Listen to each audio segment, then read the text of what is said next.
Hello प्यारे बच्चों, क्या हाल चाल है आप सभी के डियर स्टूडेंट्स। नवदीप सर की फिजिक्स की क्लास में आप सभी का स्वागत है प्यारे बच्चों। तो देखिए प्यारे बच्चों, अपने ही चल रहा था जो क्वेश्चन बैंक इसका पार्ट नंबर 3 अपने करने जा रहे हैं हिंदी मीडियम के स्टूडेंट के लिए।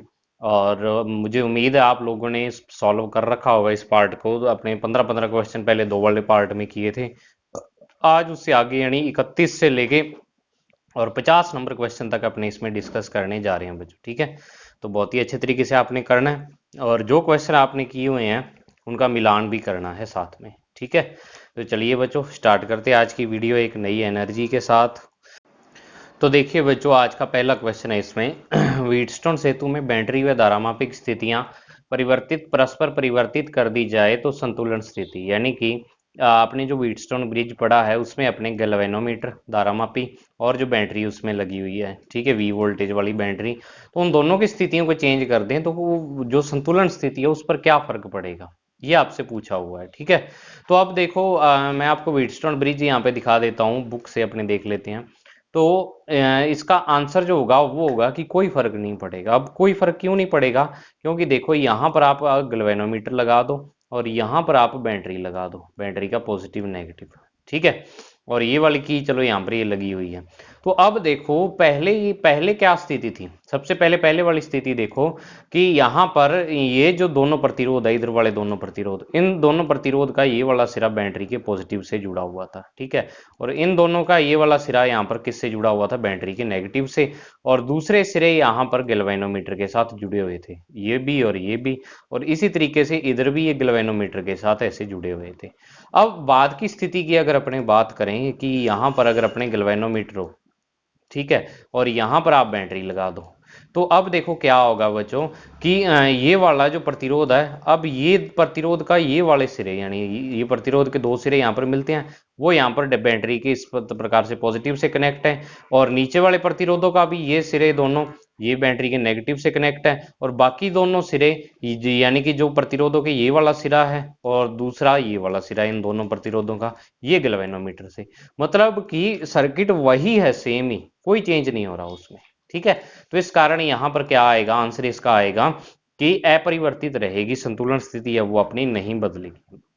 अब नेक्स्ट है 32वां क्वेश्चन। विभव मापी विभवांतर मापने का एक ऐसा उपकरण है जिसका प्रतिरोध, विभव मापी का प्रतिरोध अपने पढ़ा था कि विभव मापी खुद कोई धारा नहीं लेता है, मतलब विभव मापी का जो प्रतिरोध होता है वो कितना होता है?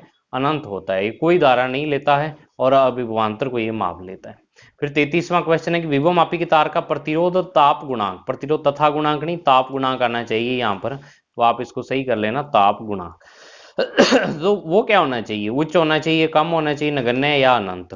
तो अब देखो विभव मापी के तार का जो प्रतिरोध है तो उसका मतलब कि जब अपने ताप बढ़ाएं तो उसका प्रतिरोध चेंज नहीं होना चाहिए, मतलब ताप को बढ़ाएं या घटाएं तो प्रतिरोध में चेंज नहीं आना चाहिए ज्यादा। तो प्रतिरोध में चेंज ज्यादा कब आता है? जब आपके पास प्रतिरोध ताप गुणांक का मान उच्च या कम हो।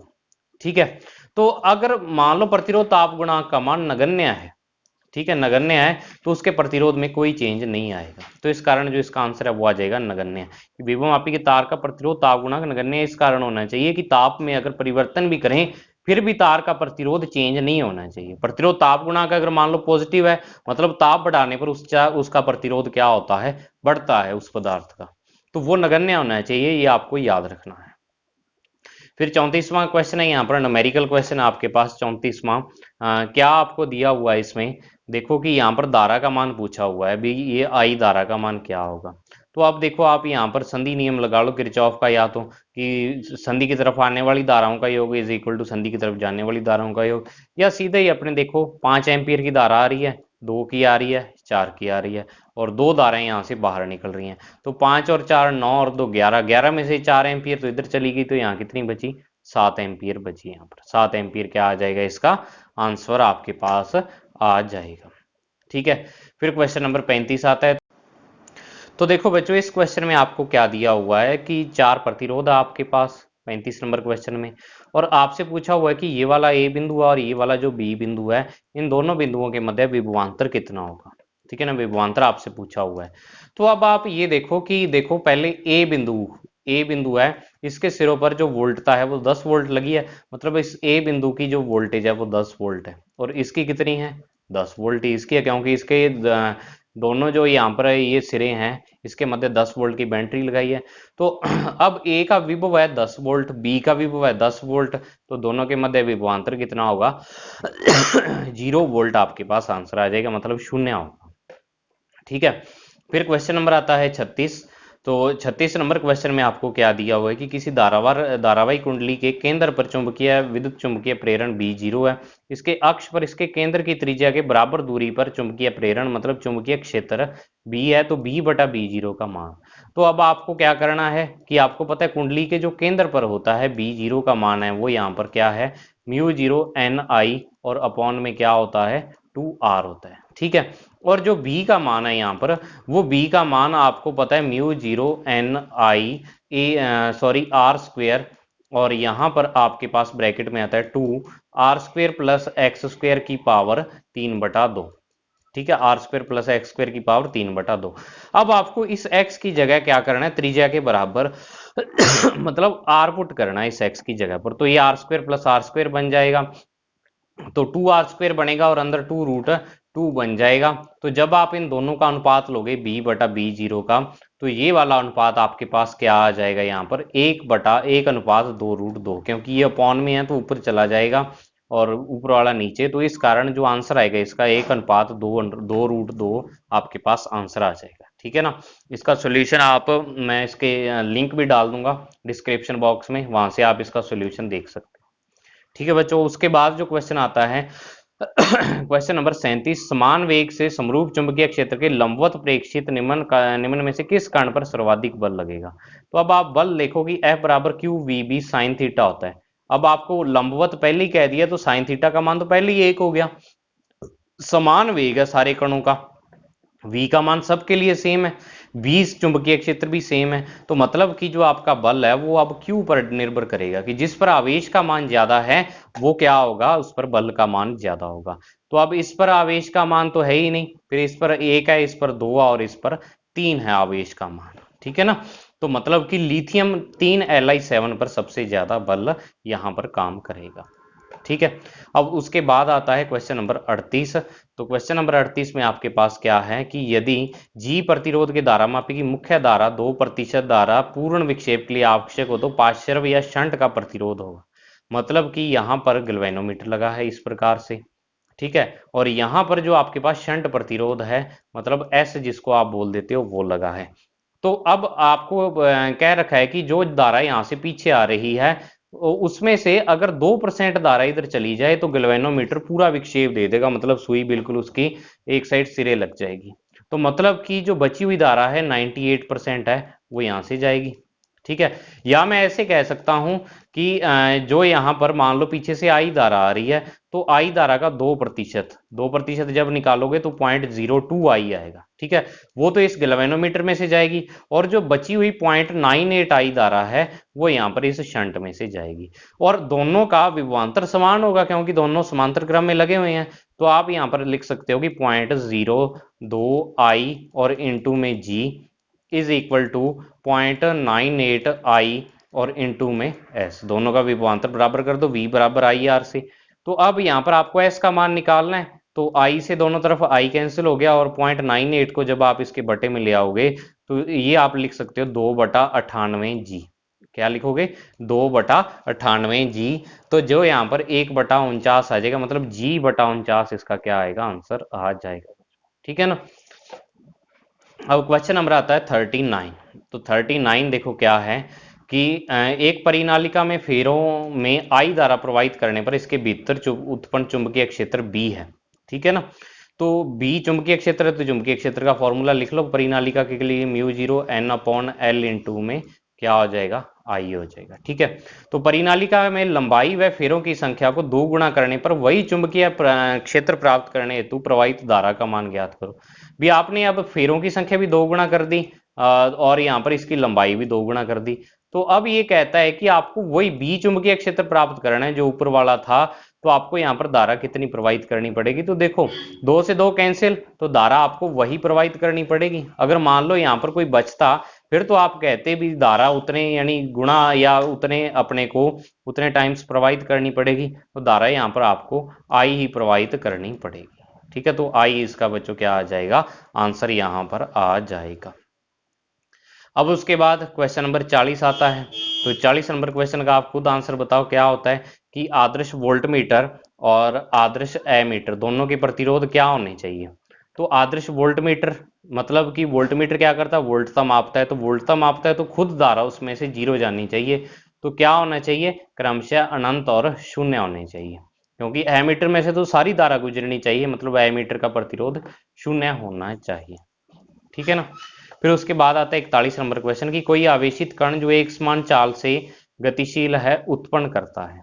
कि कोई भी एक आवेशित कण है, अगर वो एक समान चाल से जा रहा है तो वो क्या उत्पन्न करेगा, तो गतिमान आवेश है, चाहे वो एक समान चाल से जा रहा है, चाहे जैसे ही वो विद्युत और चुंबकीय क्षेत्र दोनों ही उत्पन्न करेगा। ठीक है। फिर क्वेश्चन नंबर आता है 42, क्यूरी ताप पर लौ चुंबकीय पदार्थ हो जाता है। क्यूरी ताप पर लौ चुंबकीय पदार्थ किस में बदल जाता है, तो आपका हो गया कि अणुचुंबकीय पदार्थ में बदल जाता है। क्वेश्चन नंबर 43, चुंबकीय क्षेत्र का ऊर्ध्वाधर घटक शून्य कहां पर होता है। अब ये क्वेश्चन बहुत बढ़िया है। तो ऊर्ध्वाधर घटक देखो, क्षैतिज घटक ये वाला होता है और ऊर्ध्वाधर घटक ये वाला होता है। ठीक है, बीच में मान लो यहाँ पर चुंबकीय क्षेत्र आपका बी है, तो ये वाला ऊर्ध्वाधर और ये वाला क्षैतिज। तो मतलब ये इसके कहने का मतलब है भी ये सारा चुंबकीय क्षेत्र यहाँ पर क्षैतिज पर ही आ जाए, ऊर्ध्वाधर वाला यहाँ पर क्या हो जाए, 0 हो जाए। तो ऊर्ध्वाधर वाला 0 तब होता है जब पूरा चुंबकीय क्षेत्र यहाँ इस क्षैतिज पर आ जाए, और क्षैतिज को अपने क्या बोल देते हैं, चुंबकीय निरक्ष बोल देते हैं। ठीक है, या भूमध्य रेखा बोल देते हैं। ठीक है, तो यहाँ पर कोई भी ऑप्शन नहीं है, चुंबकीय ध्रुव नहीं है, याम्योत्तर नहीं है, भौगोलिक ध्रुव नहीं है, मतलब जो आपका 4 नंबर ऑप्शन है कोई नहीं, ये इसका क्या होगा, आंसर हो जाएगा। अब क्वेश्चन नंबर 44, चुंबकीय आघूर्ण का मात्रक क्या है, तो ये होता है एम्पियर इंटू मीटर स्क्वायर। अब कई बच्चे यहाँ पर ये सोचेंगे कि सर चुंबकीय आघूर्ण तो हमारे सिलेबस में नहीं है। सिलेबस में तो नहीं है, लेकिन आपने जो 4 परिभाषाएं पढ़ी थी, ठीक है, चुंबकीय पारगम्यता और चुंबकशीलता और चुंबकन क्षेत्र H, तो उसमें इसका मात्रक काम में आया था। तो इस कारण ये क्वेश्चन यहाँ पर दिया हुआ है। कई बच्चे ये पूछते हैं कि सर ये वाला तो हमारे सिलेबस में नहीं है, डायरेक्टली नहीं है, किसी ना किसी टॉपिक के अंदर तो आ ही रहा है, तो टॉपिक के अंदर आ रहा है तो मतलब उसका जो क्वेश्चन है वो यहाँ पर आ सकता है।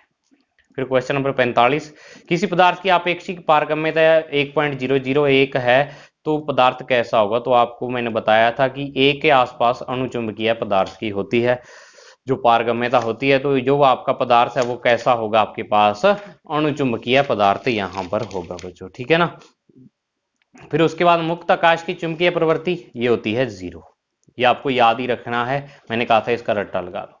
फिर स्थायी चुंबक बनाने के लिए स्टील का उपयोग क्यों करते हैं, ऊर्जा का ह्रास कम होता है, स्टील का घनत्व अधिक है, विशेष चुंबकत्व अधिक है, या साधारण बाह्य चुंबकीय क्षेत्र से चुंबकत्व नष्ट नहीं होता। तो इसका कारण क्या है कि लास्ट ऑप्शन आपका कि साधारण बाह्य चुंबकीय क्षेत्र से चुंबकत्व नष्ट नहीं होता, मतलब स्टील से चुंबक जो अपना बनता है वो स्थायी चुंबक अपने बनाते हैं कि वो जल्दी से खत्म ना हो। ठीक है। फिर उसके बाद आता है कि चुंबकीय फ्लक्स और प्रतिरोध के अनुपात का मात्रक किस राशि को व्यक्त करता है। अब ये 9वें चैप्टर के क्वेश्चन आ गए यहाँ पर, 9th चैप्टर के। तो देखो चुंबकीय फ्लक्स फाई होता है और फाई का मान जो होता है वो आपके पास बी इंटू ए के बराबर होता है, ये आप 9वें चैप्टर में पढ़ोगे। ठीक है, तो इसने कहा चुंबकीय क्षेत्र चुंबकीय फ्लक्स फाई और प्रतिरोध जो आर है, इन दोनों का अनुपात यहाँ पर किस राशि को व्यक्त करता है। तो अब राशि निकालने के लिए अपने देखो क्या करना पड़ेगा। यहाँ पर देखो चुंबकीय क्षेत्र तो हो नहीं सकता, क्योंकि चुंबकीय क्षेत्र के गुणा में ए आ रहा है, बटे में आर आ रहा है, तो ये तो हो नहीं सकता। R is equal to v बटा आई, विभवांतर बटा में धारा होती है, तो ना ही यहाँ पर विभवांतर हो सकता है। अब आवेश और धारा में से कुछ भी हो सकता है। ठीक है, यहाँ पर धारा भी नहीं हो सकती, क्योंकि धारा डायरेक्ट आ गई, धारा के गुणा में बी इंटू ए और पड़े हैं, तो धारा भी नहीं हो सकती, मतलब आवेश आ जाएगा इसका आंसर। बाकी आप इस क्वेश्चन, ऐसा क्वेश्चन अगर आपको पूछ लिया जाए तो आप किससे करोगे, इसकी विमा से आप राइट आंसर निकाल सकते हो। आप चुंबकीय फ्लक्स की विमा लिखो ऊपर, नीचे आप प्रतिरोध की विमा लिखो, काट पीट के देखो उनको क्या बच रहा है, आप देख लो चारों में से कौन सी राशि है। ठीक है ना, तो विमा से इसका आंसर निकाल सकते हो। या आप क्या कर सकते हो, एक तरीका और सुन लो, फाई और अपॉन में यहाँ पर क्या आ रहा है आर। फाई को आप सिंपल राशि में बदलो बी इंटू ए, आर को आप बदलो वी अपॉन में आई। ठीक है, अब v की अपने को नहीं पता भी v क्या होता है, तो v को आप क्या करो यहाँ पर एक तो b, तो b को अपने लिख सकते हैं f अपॉन में क्यू वी। ठीक है, सिंपल राशियों में इसको बदल रहे हैं यानी मूल राशियों में क्यू वी, और साथ में यहाँ पर a यहाँ पर क्षेत्रफल है, i यहाँ पर धारा है, और v को अपने w अपॉन में क्यू भी लिख सकते हैं।